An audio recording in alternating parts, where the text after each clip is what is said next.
자, 오늘 여러분과 함께 나눌 이야기는 스님과 속삭이는 시냇물입니다. 마치 깊은 산속 조용히 흐르는 시냇물 소리가 귓가에 들리는 듯한 그런 이야기 속으로 한번 들어가 보시죠. 우리가 흔히 생각하는 위대한 가르침이나 깨달음은요, 꼭 두꺼운 경전 안에만 있는 건 아닌 것 같아요. 때로는 정말 소박한 아주 사소한 질문 하나가 인생을 통째로 바꿔놓기도 하거든요. 오늘 이야기가 바로 그렇습니다. 진정한 평화를 찾아 떠난 한 스님의 이야기에서 시작되죠. 이야기의 첫 장은 한 스님의 고요한 탐구입니다. 아주 유명한 스님이 한 분 계셨는데 이분의 목표는 딱 하나였어요. 오로지 수행에만 집중할 수 있는 완벽한 장소를 찾는 것. 다시 말해 완전한 고요함을 원했던 거죠. 그래서 처음에는요, 산속에 작은 암자를 하나 짓고 수행에 매진했어요. 근데 스님의 명성이 워낙 자자하다 보니까 가르침을 얻으려는 사람들이 끊임없이 찾아오는 거예요. 이건 수행에 집중할 수가 없었죠. 그래서 스님은 결심합니다. 안 되겠다. 아무도 날 찾지 못하는 더 깊고 깊은 산속으로 들어가야겠다. 그리고 마침내 스님은 정말 인적이 완전히 끊긴 깊은 산골짜기, 그토록 꿈에 그리던 장소를 찾아냅니다. 그곳에는 정말 완벽한 고요와 평화만이 가득했죠. 이제야말로 진짜 수행을 할 수 있겠구나 하고 생각했을 겁니다. 하지만 여러분, 그 완벽하다고 믿었던 고요는 그리 오래가지 못했습니다. 며칠 지나지 않아서 나무를 캐러 산에 올라온 한 여인과의 정말 예상치 못한 만남이 스님의 모든 것을 송두리째 바꿔놓게 됩니다. 여인이 물었어요. 아니 스님, 이 깊은 산속에 어인일로 혼자 계십니까? 그러자 스님은 약간의 자부심을 담아서 이렇게 대답했죠. 네, 누구의 방해도 받지 않고 조용한 곳에서 마음 공부 좀 실fat하려고 여기까지 왔습니다. 하고요. 바로 그때였어요. 여인이 아주 무심한 듯 하지만 정말 핵심을 꿰뚫는 질문 하나를 툭 던집니다. 그러세요? 그런데 스님, 저기 흐르는 물소리랑 지저귀는 새소리는 안 시끄러우세요? 어떠세요? 이 질문의 무게가 확 느껴지지 않으세요? 이 평범하기 짝이 없는 질문 한마디에 스님의 머릿속이 그냥 하얘진 거예요. 자기가 그토록 찾아 헤매고 마침내 손에 넣었다고 믿었던 그 완벽한 고요함이라는 게 한순간에 와르르 무너져 내리는 경험을 한 거죠. 스님은 정말 아무 대답도 하지 못하고 그 자리에 멍하니 앉아만 있었습니다. 자, 여기서 우리도 한번 멈춰서 생각해 볼 필요가 있어요. 똑같은 새소리, 똑같은 시냇물 소리인데 이게 왜 누구에게는 아름다운 자연의 소리가 되고 스님에게는 수행을 방해하는 소음이 될 수 있었을까요? 대체 그 차이는 어디서 오는 걸까요? 바로 이 지점에서 스님의 생각에 아주 근본적인 거대한 전환이 일어납니다.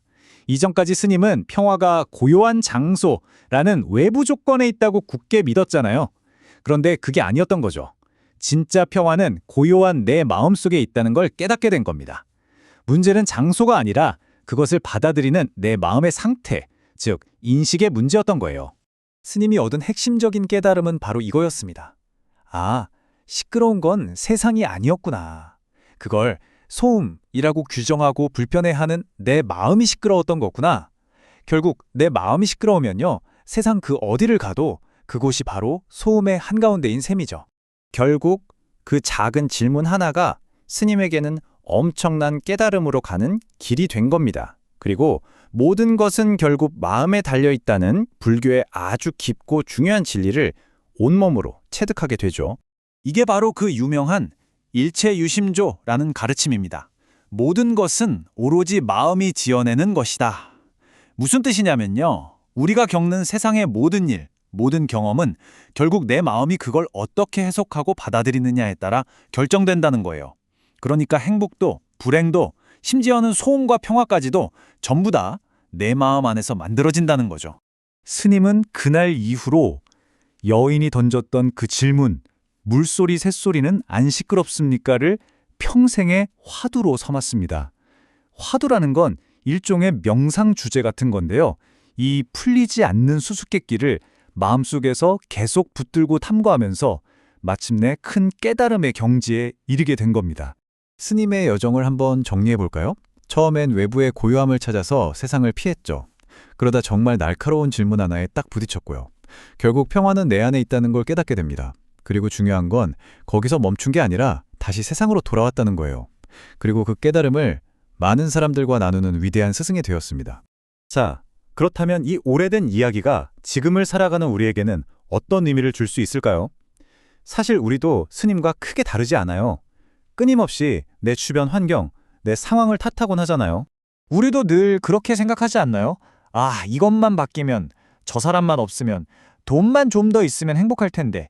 하지만요, 우리의 그 끝없는 욕심을 완벽하게 만족시켜줄 환경이란 건 이 세상 어디에도 없습니다. 외부 조건으로 얻는 행복은 정말 찰나일 뿐이거든요. 그래서 우리가 정말 기억해야 할 것은 바로 이겁니다. 진정한 행복이란 건요, 저 멀리 있는 어떤 완벽한 조건을 찾아 헤매는 게 아니에요. 바로 지금 여러분이 서 있는 바로 그 자리에서 내 마음의 평화를 찾는 겁니다.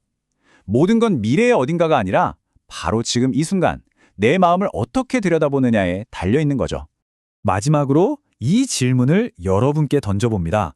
지금 여러분의 삶을 방해하고 여러분을 괴롭힌다고 생각하는 그 시끄러운 새소리는 무엇인가요? 어쩌면 바로 그것이 스님에게 그랬던 것처럼 여러분을 더 큰 깨달음으로 이끌어줄 소중한 화두가 될 수 있지 않을까요? 그 소음을 어떻게 아름다운 음악으로 바꿔볼 수 있을지 한번 생각해 보시면 좋겠습니다.